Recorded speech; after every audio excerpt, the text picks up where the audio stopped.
In this section, I'm going to talk a little bit more in detail about the intermediate clutch. If you've watched any of the previous TH350 videos, I really didn't touch on or get into second gear all that much. In fact, if you watched part 5 of the rebuild series, all you see me really do was toss the clutch into the case, throw the pump on top, and then kind of move on down the road with it. Not really getting into much detail about things to consider when setting up your intermediates, proper clutch clearance, and the like. I think, in all honesty, I was kind of in a hurry, and I just wanted to get the video in before before I had to do other things. So anyway, what we're going to do is go into the intermediate clutch in detail, talk about the different variations of components, including apply pistons, steel plates, and things of that nature. Considerations that you need to take into account when setting up the intermediate clutch. And then, once we get done kind of the theoretical part, we'll go ahead and install a full clutch stack up, install the pump, then we'll do an air check and ultimately measure clearance to see where we're at. So we'll get into it, and I'll first start out with the apply pistons themselves. There are two primary variants, if you will, when it comes to apply pistons, and then there are sub-variations between the different vintages of TH350. So what I mean is this. So what we have here are two different TH350 intermediate apply pistons. And right away you can see the apply piston on the left is shorter than the apply piston on the right. And you'll also probably notice that one apply piston has spring seat bosses cast into it while the other one does not.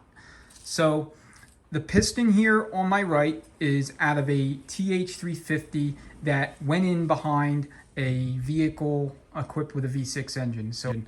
And this particular variation only takes 2 steels and 2 frictions plus a wave plate, whereas this variant, this piston, went into a vehicle that had a V8 engine. And when you have this piston, you're going to need to install 3 frictions and 3 steels plus your wave plate as far as a factory configuration goes. Now, that's the differences in thickness. So the V8 equipped TH350s came with a piston that was roughly 990 thousandths tall or thick. And then the V6 equipped versions came with the piston that was, I want to say, 120 thousandths. Let me actually measure it here, and we can, instead of guessing, we can know for sure. Yeah, so it looks like 1.187. So a good deal thicker than your V8 equipped pistons. So now I'll talk a little bit about the spring seat and the return spring configurations. So if you're looking on the left side right here, you'll see a return spring assembly that's kind of unitized. In other words, it's one piece. Okay, you have the springs mated to the spring retainer and or spring cage, and it's just one assembly. If you have the other type, which the spring retainer is separate from the springs themselves, you absolutely cannot use that type of configuration with a later style apply piston that does not have those spring bosses cast into it. So to be clear, the later style, these were found in the TH350Cs. These can be retroed into the TH350s as either if you're using a apply piston with spring bosses cast in or not, doesn't matter. But you cannot prospectively install a earlier style retainer and return a spring assembly setup where the springs are separate from the retainer into a later style transmission that has a non-bossed apply piston. So that might have been a little more long-winded than I intended, but I hope that makes sense. All right, so let's move on and discuss frictions and steels. So your frictions for the TH350, there's ever so slight variations based on whether you're buying factory spec frictions or aftermarket, but we have an Alto red friction here in front of us, and this is going to be pretty much right at 100 thousandths thick. You may find some stock frictions that are slightly thinner, maybe by 5 to 8 thousandths or so, but for the most part, they're going to be within 90 to 100 thousandths in thickness. Now, to my knowledge, there's 3 different thicknesses of steel plate. So most of the steels are going to be about 68 thousandths thick or so. 65, 68 thousandths, okay? That's going to be your most common thickness that you're going to see. There are also what we call oversized steel plates, and oversized does not indicate the diameter. You know, diameter is going to be all the same. Everything else is the same dimensionally on the outside and the inside of the steel, but it's going to be thicker. So this one is 78 thousandths. They're between 78 and 79 thousandths. Most catalogs have them listed as 78 thousandths thick steel plates, and then there are 89 thousandths thick steel plates as well. So those are the 3 that I'm aware of. And you can mix and match them to get your clearance based on what you're trying to do. I always recommend, especially if you're building one of these for the first time, to have at least 2 of each on hand of the oversized versions, because you may need them, in addition to your, your factory steel module, or if you're reusing the existing steels, they're in good shape in addition to them. All right, there's a couple other things I'll touch on. So this piston here, you'll notice this is extremely thin. This doesn't ever come like this from the factory. These are machined based on what we're trying to do in terms of adding an extra steel and an extra friction to the intermediate clutch pack. And I touch on this a little bit in my video where I talk about beefing up the TH350 on a budget. But let me be clear, this mod is really not necessary to do unless you are going to be pushing more than about 450 horsepower and you're going to be regularly operating the vehicle in like the 5,000 plus RPM regimes, or you're going to be using it for an outsized amount of heavy duty towing and hauling, or something to that effect. To set it up so that the clearance is where it should be and that it's kind of in sync and harmonized with the rest of the system is a little bit more complex, and like I said, the juice really isn't worth the squeeze unless you're doing something way beyond a stock or mild performance application. I mean, 3 clutches, 3 steels are going to be more than sufficient for pretty much anything, honestly, up to about maybe 450 horsepower. Even like street strip or aggressive driving, it's not going to be a problem. Just use high performance frictions and make sure you set up the clutch pack correctly. And like I said, we'll get into that shortly. The other thing that you see on the bench that I touched on in previous video, I'll touch on it here. These are basically stripped or scraped 4L60E clutch discs. It's basically 2 pieces of one clutch disc out of the low reverse pack.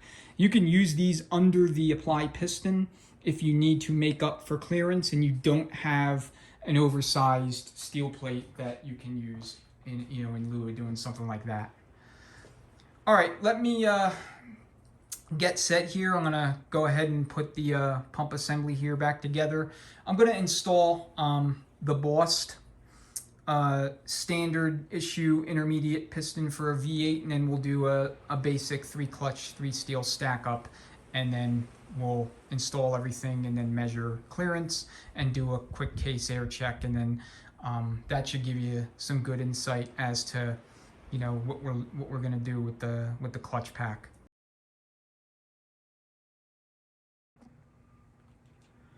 All right, so this is what the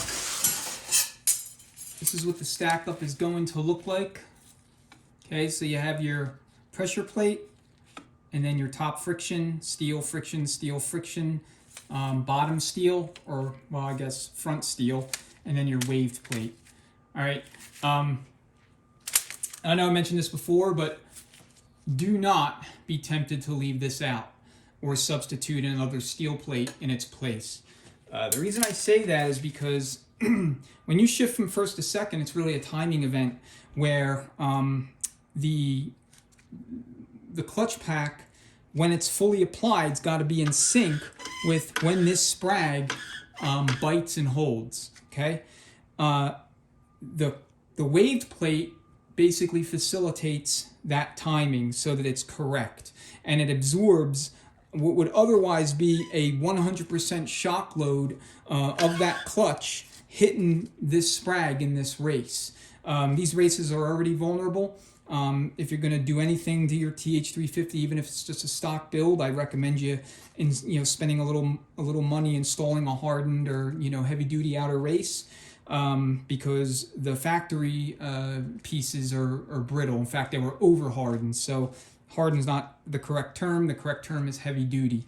The heavy duty races can take a lot more power, a lot more abuse, a lot more torque, and will generally last for the several lifetimes in terms of rebuild cycles. So with that said, even a heavy duty race will break if you do enough hard launches and wide open 1-2 throttle shifts, and you don't have this waved plate or this cushion plate there to soften the blow for the intermediate sprag.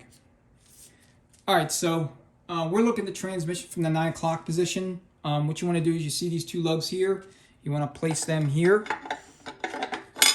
From the bottom of the case, this is roughly the 10 o'clock position. But like I said, the camera's at the 9 o'clock position, so from your point of view, it's going to look like roughly the 8 o'clock position. All right, your first clutch plate, then your steel,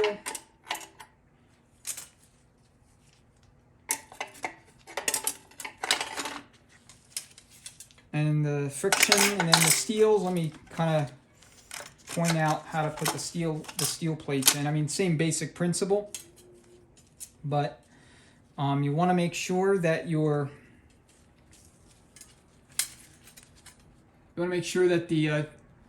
the two lugs here, they're at the 10 o'clock position, and then you have this fairly large gap between the next lugs, which is a set of 4, and they go at roughly the 1 o'clock to the 3 o'clock position. Okay, here's your final clutch disc, then your steel,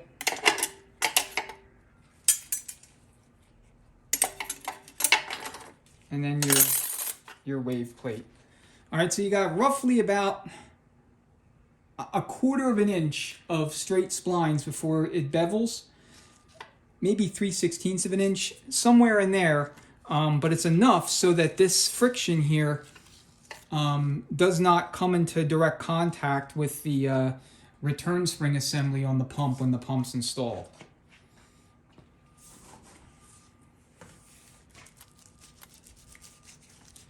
I'm going to prep the case again to receive the gasket and the pump. All right, next is the pump gasket.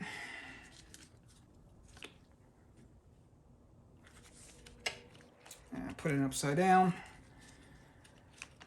There we go.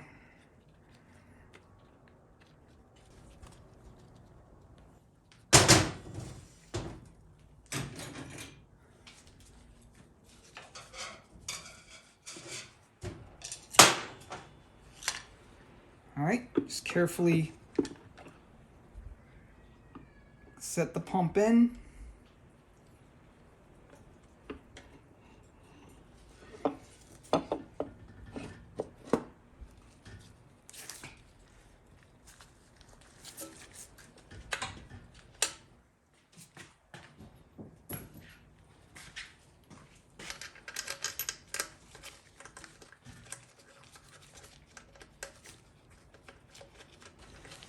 You want to make sure you got a couple of turns into the threads on the case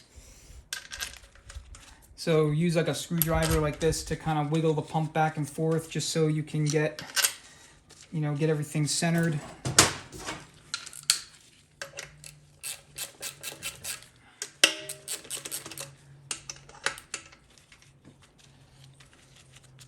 But one thing you do not want to do under any circumstances is use these bolts to seat the pump, because you will rip the threads right out of the case if you do that. Alright, so we're pretty much right at the O-ring. So all we're going to do is take a hammer and a brass drift. We're going to go around, whatever, clockwise, counterclockwise, 3, 6, 9, 12, and we'll start tapping the pump in.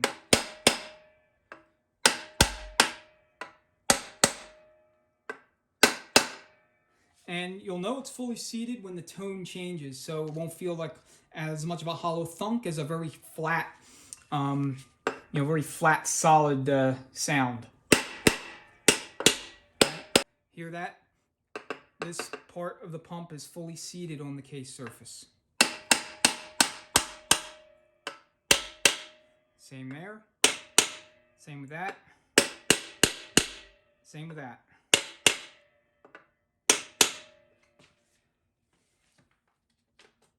All right, what I do, just to be 100% sure I didn't make a mistake somewhere, is I'll go ahead and before I zip these bolts down, I'll make sure that I have movement in the intermediate clutch pack. So you hear that? That's the clutch pack moving. All right. If you don't have that movement, then you know something's wrong. Something may not be in, or something's in incorrectly, and you'll want to pop the pump out and figure out what you need to do to fix it. And it would help if I used the correct socket. So 1/2 inch, I use a 9/16. Or I tried using a 9/16. And what I'll do is I'm only going to torque 2 bolts. Just for the purposes of ascertaining clutch clearance, because there's no point in torquing everything up if I have to, take them all out again. So I'm going to turn the case horizontal, and then we'll go ahead and we'll kind of measure the clutch clearance in the intermediates.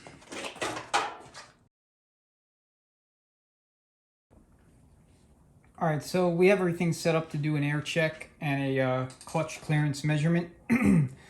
So, unfortunately, the TH350, with the way the circuitry and the feed ports are designed for at least the intermediate, you need something to go over top. The actual feed location of the pump is in this general area right here, but it's very, very difficult to get something just like a hose with a rubber tip on it, so that it can kind of bend at a 90-degree angle, much like it has to in a very tight, confined space between the worm track channels. So I use a test plate, and that'll allow me to apply the clutch and validate it's working properly. Now, this area right here is kind of your a check port, and what you're basically going to do is you want to make sure first that there is some movement in this clutch pack. Like I said, if you have none, then you have either zero clearance or you have preload, and that's no good either. So I'm going to introduce some air here, and I'm going to watch it apply. Now, there's a lot of bolt holes that are not covered. If I get too much air leaking out of some of these sections where there's bolt holes, then I'll put some more bolts in, but this should work as is to at least show that the clutch pack's applying correctly. So here goes.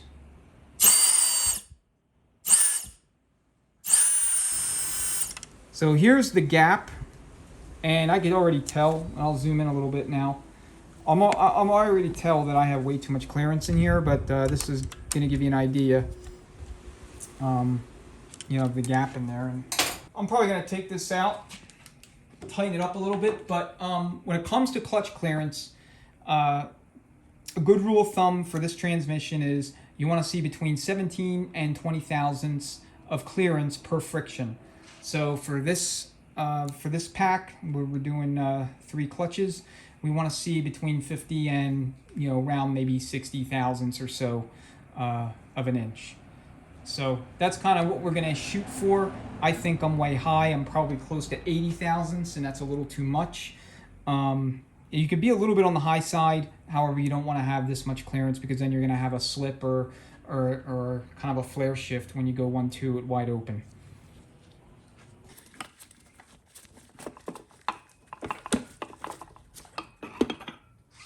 I'm going to swap in 2 70 thousandths, 78 thousandths thick steel plates. If you're going to swap in thicker plates, general rule of thumb is you want to put the thicker plates toward the bottom of the clutch pack, which in this case it's actually the top. But the bottom of the clutch pack is always defined as steel located closest to the apply piston. All right, here's the second thicker steel.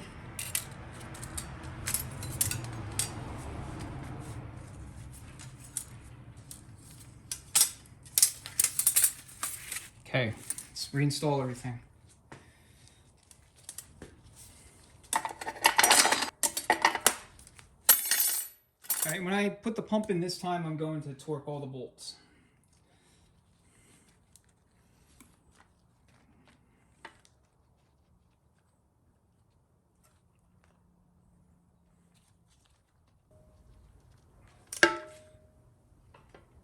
All right, flip the case, and then we will see what kind of clearance we have.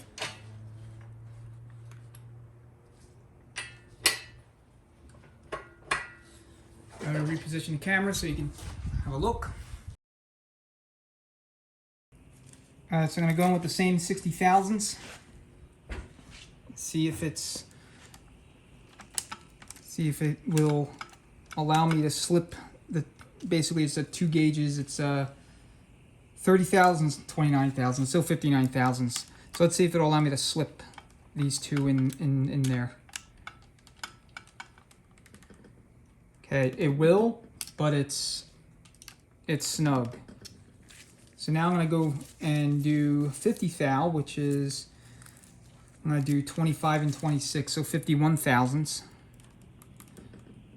And 51 thousandths fits without too much issue.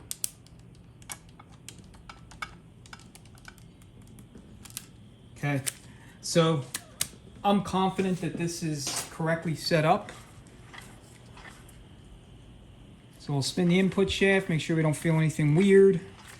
Make sure that everything is behaving as it should, and in this case it does, it is.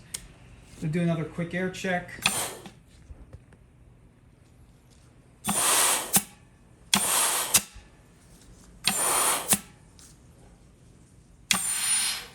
And then I'll plug these 2 holes, because these are exhaust and for the intermediate manual circuit as well. So